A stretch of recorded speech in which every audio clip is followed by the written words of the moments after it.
Let's go. Thank you. Dan barangkali ini ya Bu, untuk supaya tidak bosan, Ibu sendiri barangkali yang mengatur semua yang di rumah ini dan sebagainya. Ya, sebagian besar. Dulu Pak Anies sempat menjadi pembawa acara di salah satu program TVRI, yaitu namanya Tanah Merdeka. Masih ingat nggak Pak? Iyalah, masih ingat ya. Ini Andin mau kasih sedikit cuplikan ke Apa Pak tuh? Anies pada saat Pak Anies menjadi pembawa acara. Wih, ini saya wawancara Ibu Tin Soeharto. Iya. Semua yang di rumah ini. Dulu saya itu selalu membagi tugas dengan orang lainnya.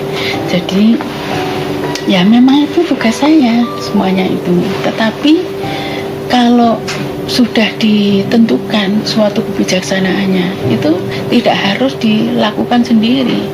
Nah, sebagai generasi penerus dan sebagai pemuda harapan bangsa.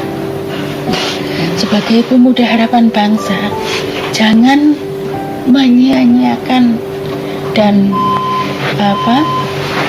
menyia-nyiakan waktu dan kesempatan yang ada. Itu semuanya harus diisi. Dan barangkali ini ya Bu, untuk supaya tidak bosan, Ibu sendiri barangkali yang mengatur semua yang di rumah ini dan sebagainya. Ya, sebagian besar. Dibantu dengan kepala rumah tangga tentunya. Tapi sebagian mengenai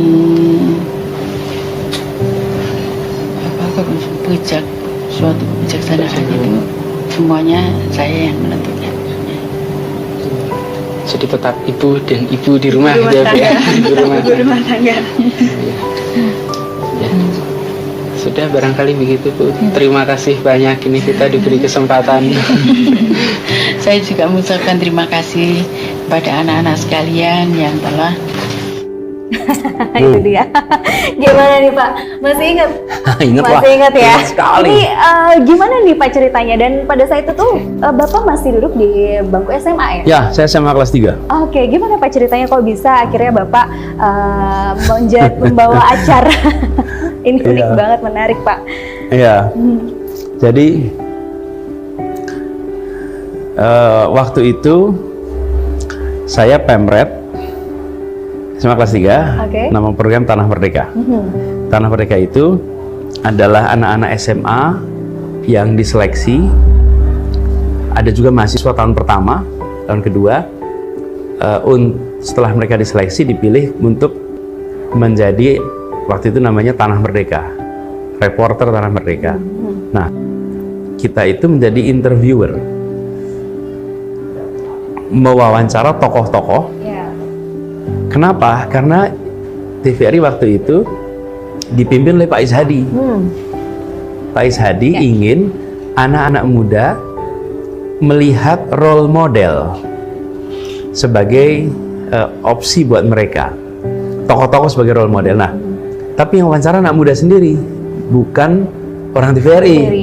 Yang seru senior-senior. Jadi saya termasuk yang terseleksi di situ. Oke. Lalu saya menjadi aktif di sana dan menjadi pemret. Jadi saya mewawancara banyak sekali. Dan saya wawancara Pak Fuad Hasan di ruangan yang kemudian hari saya jadi Mendikbud di ruangan itu. Oh waduh. Saya SMA tuh. Saya ini menarik banget nih pemirsa. Lalu saya wawancara Pak Wiyogo Atmo Darminto di ruang kerjanya, yang kemudian saya jadi Gubernur Jakarta di ruang kerja beliau. Keren.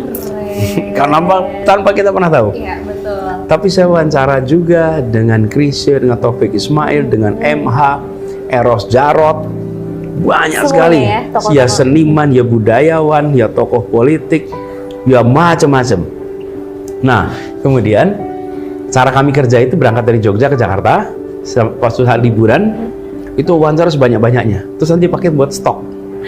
Di stok untuk ditayangkan, kan itu nggak ada batas waktunya. Iya. Nah, waktu itu kami minta wawancara Pak Harto. Karena pada waktu itu kami bilang, Pak Harto itu sama petani ada kolom pencapir. Kenapa nggak boleh sama anak SMA?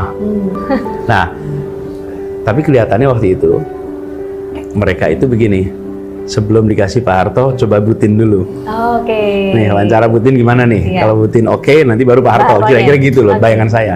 Pertanyaan saya udah diubah menjadi pertanyaan yang diketik ulang Ya, oke. dengan laser printer. Saya bilang, wih keren bener lah printernya tuh. Terus udah ada jawabannya. Jadi pertanyaan saya yang kita susun, justru ada jawabannya. Tapi apa yang terjadi? Ketika kita mulai ngobrol, itu hilang semua itu. Pertanyaannya nggak kepake lagi, Jadi nggak- jawabannya nggak kepake lagi. Kenapa? Karena ya conversational. Oke. Ya seperti Natural hari ini. aja ya. Ya, kita ngobrol. Ini Anda menyusun pertanyaan, Iya, tapi iya. ketika udah jalan kan ngobrol. Terjadilah itu obrolan sampai selesai wawancaranya dan ternyata ketika Butin wafat, mereka mencari wawancara, itu satu-satunya wawancara yang Butin diajak ngobrol yang santai, yang rileks. Iya. Dan itu pengalamannya. Waktu itu saya masih SMA kelas 3. Oke, Pak Anies, ini kan program Tanah Merdeka ini mewawancarai tokoh-tokoh penting begitu. Apakah ini memotivasi Pak Anies juga yang akhirnya Pak Anies ini menjadi salah satu tokoh dan bahkan menjadi calon presiden? Ya, saya wawancara Pak Emil Salim yang nanti malam saya akan ketemu. Oke. Saya wawancara banyak sekali tokoh-tokoh yang saya wawancara dan saya belajar banyak sekali tokoh-tokoh itu. Saya belajar tentang bagaimana mereka bekerja, bagaimana mereka berpikir, bagaimana mereka menentukan keputusan, bagaimana filosofinya. Banyak sekali saya pelajari. Dan saya wawancara Pak Habibie, sangat mengesankan betul. SMA semua tuh. Nah, itu memberikan bekal yang luar biasa. Saya merasa sangat beruntung sekali mendapatkan kesempatan untuk berinteraksi langsung dengan orang-orang yang hebat di bidangnya masing-masing. Termasuk saya wawancara Mas Eros Jarot. Jadi saya ini kalau ketemu Mas Eros Jarot, dia tuh lihatnya saya anak SMA itu gitu. Karena dia tahunya sih, dia lihat pertama kali saya masih SMA. Saya wawancara Krisye, saya wawancara siapa lagi, Rendra.